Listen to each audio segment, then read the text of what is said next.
കഴിഞ്ഞ 4 വർഷമായി മദ്യത്തിന് കേരളം വില വർദ്ധിപ്പിച്ചിട്ടില്ല.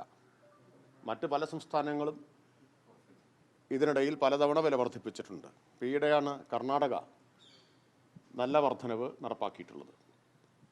അപ്പം 4 വർഷമായിട്ടിവിടെ നമ്മൾ വർദ്ധിപ്പിച്ചിട്ടില്ല എന്നതൊരു യാഥാർത്ഥ്യമാണ്.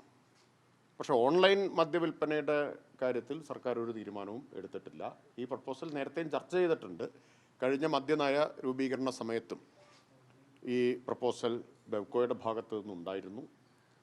എന്നാൽ തൽക്കാലം അത് പരിഗണിക്കേണ്ടതില്ല എന്നാണ് സർക്കാർ കണ്ടത്. കഴിഞ്ഞ ദിവസം ഒരു പത്രസമ്മേളനത്തിൽ നിങ്ങൾ ഈ ചോദ്യം ഉന്നയിച്ചപ്പോൾ ഞാൻ പറഞ്ഞിരുന്നു, ഇപ്പോൾ അങ്ങനെ ഒരു കാര്യം സർക്കാർ ആലോചിക്കുന്നില്ല എന്നത്.